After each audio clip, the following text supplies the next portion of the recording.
Last night, I drove through the entire state of Mississippi without stopping. I didn't stop because I was exhausted from my job and I didn't want to waste any more time than I had to. My dad dropped me off at the Oklahoma border the night before, and if I wanted to make it to Memphis by 10 a.m. for my 2 interviews, I couldn't afford to stop for the night. So I poured some coffee, turned up the music, and drove straight through. But I started to get a bit weird when I saw a man in a suit walking on the side of the road. It was late. There weren't many cars out and there was absolutely no one else on the sidewalk. So I slowed down and looked over at him. He wasn't doing anything. He just stood there staring at my car. I thought, maybe if I keep driving, he'll stop looking at me. But he didn't, so I rolled down my window and yelled, "Can I help you?" And he didn't respond. He just kept staring, so I just kept driving. About an hour passed and I was getting pretty tired, so I pulled into a rest stop to get some food and stretch my legs. As soon as I got out of my car, I saw the same man in the suit sitting on a bench. This time, there was a crowd of people around him, but they were all staring at the ground or their phones. They didn't acknowledge me as I walked past them to get to the restroom. I sat down on a bench outside the restroom to try to calm myself down. Maybe I hadn't been getting much sleep for weeks and I was finally starting to hallucinate. I went inside the restroom and washed my face. When I came out, I noticed that the same man was sitting closer now. He wasn't part of the crowd anymore. He was right outside the door. I tried to ignore him and went to my car. But when I opened the door, he was sitting in my back seat. I screamed and slammed the door. I don't know how long I sat there. I was too scared to move. I considered driving off. But what if he was in the passenger seat? What if he had a knife or a gun? I didn't even bother checking the other side of the car because I knew he would be there too. After a few minutes, I decided to check the passenger seat. He wasn't there. Then I checked the back seat again. He wasn't there either. I got out of the car and ran to the other side. He wasn't there. I got back in my car and started driving. I was driving so fast that I almost hit another car. I just kept repeating, "He's not there. He's not there." Well, he might have been gone from my back seat, but he was still in the front, beside me. His eyes were locked onto the road ahead. His mouth was slightly open like he was silently screaming. I don't remember how long we drove like this. All I remember is the feeling of dread that slowly started to consume me, knowing that whatever was happening, I couldn't escape it. The next thing I remember is waking up in my bed. I must have fallen asleep while driving because I never made it to Memphis. Luckily, my dad got a call from a highway patrolman who found my car on the side of the road. Dad was furious with me for falling asleep at the wheel, but he was relieved that I was okay. When I got to my first interview, I was an hour late. I could tell the lady behind the desk didn't appreciate me walking in at 11 a.m., but she still took my resume. The waiting room was empty except for one guy sitting quietly in a corner. I recognized him. It was the man in the suit. We locked eyes and he gave me a slight nod. I returned it and took a seat across from him. A few minutes later, the lady called me in. As soon as I stepped into the office, I froze. Sitting behind the desk was the same man in the suit. He smiled at me warmly. "So you must be here for the interview." Now I'm really nervous. The interview is going well. I answered all the questions honestly. I just hope that being followed by a creepy man in a suit won't hurt my chances. I told the interviewer about my experience driving through Mississippi. I described the man in detail, even the way his eyes seemed to pierce through me. The way his silence was deafening. But the more I talked, the more the interviewer leaned forward, his eyes gleaming with interest. By the end of the story, he was practically leaning on the table, eager for more. And that's when I realized, it's him. It's the guy from the suit. The quiet man in the corner of the room was the interviewer all along. It's 12:32 a.m. on an unnamed road in Clearfield County, Pennsylvania. A lone male driver, approximately 30 years old, is driving his modern car down a dark, narrow road. Moody ambient lighting and fog fill the screen as the road winds through the woods. Distant engine noises echo in the stillness. A whisper, "Get away." The sound of crunching leaves under tires. The story began approximately 10 minutes earlier at a nearly empty, dimly lit rural gas station. A full tank of gas and a bag of Penn State branded chips are all that break the eerie silence. As the man in the pickup truck watches intently, our protagonist pays for his items at the counter. An uncomfortable feeling washes over him. He quickly exits the store, gets into his car, and drives off. He soon realizes he's being followed.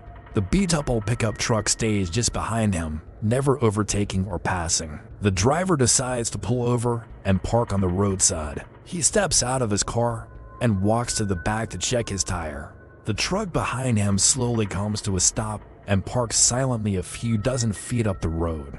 Relieved, he gets back into his car and drives off. A flat tire forces him to pull over again as he steps out to inspect the damage. He notices the truck is parked quietly on the roadside.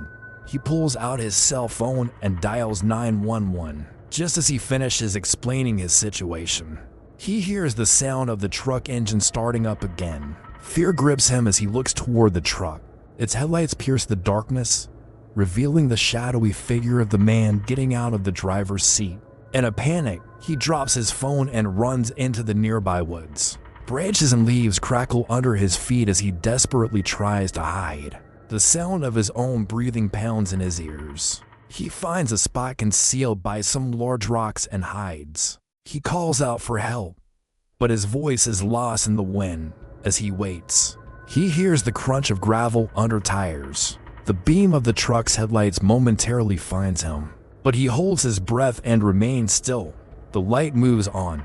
Moments later, another pickup truck appears and drives by. Seizing the opportunity, he flags it down. The driver of the other truck slows down and asks if everything's okay. Our protagonist, terrified, yells, "He's following me." Just as the stalker's truck pulls up beside him, the driver of the other truck slams on his brakes, turns the wheel and heads straight for the stalker. The two trucks collide, sending the stalker's vehicle off the road. As the driver of the other truck checks on the man's well-being, flashing police lights appear in the distance. The stalker, shaken but unharmed, backs his truck into reverse, nearly hitting the protagonist, and speeds off.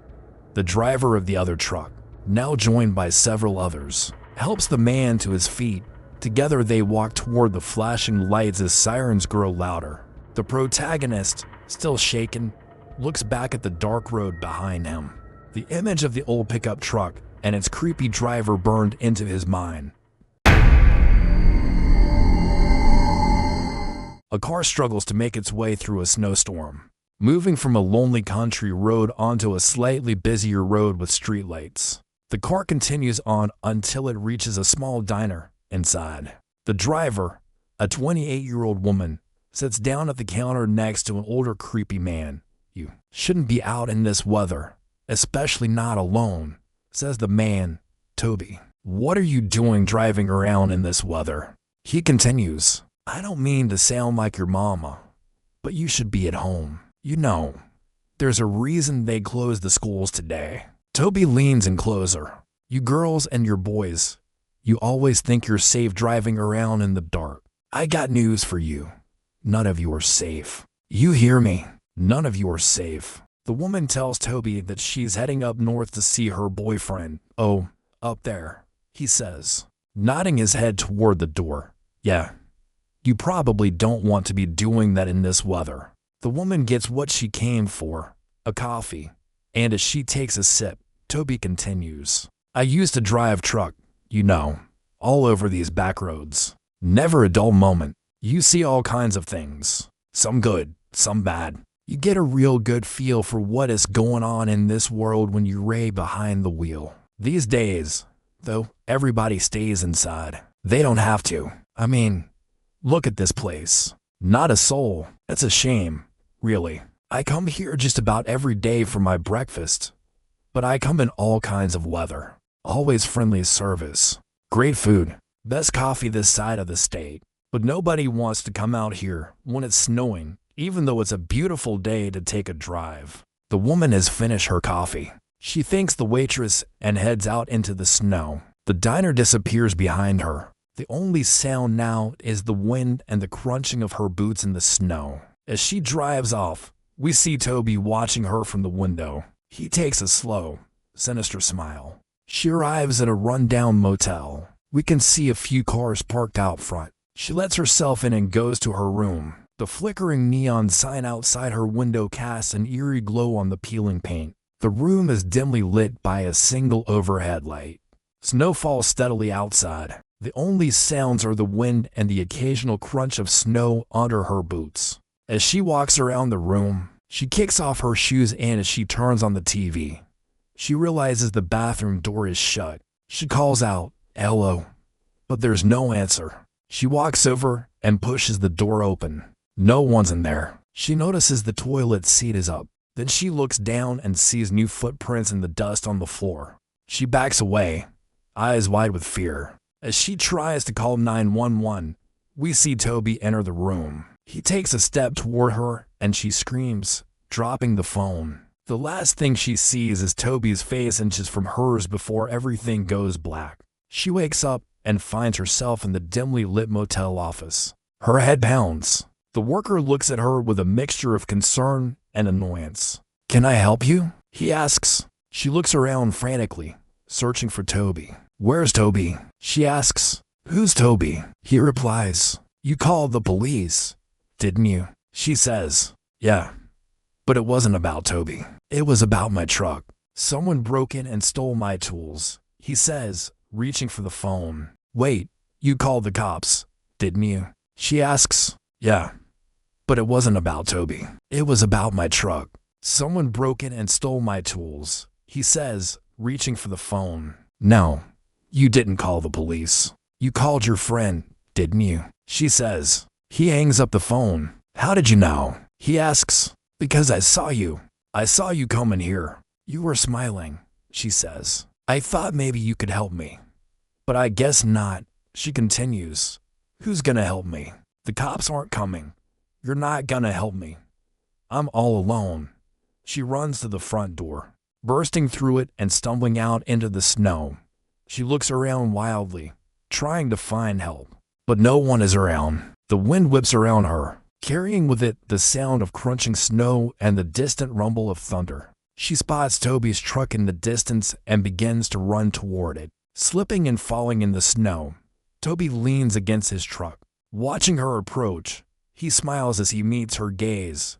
She screams, turning and running in the opposite direction. He gets in his truck and drives away, leaving her stranded in the snow. The last thing she sees is Toby making eye contact with her before he disappears down the road. The screen fades to black,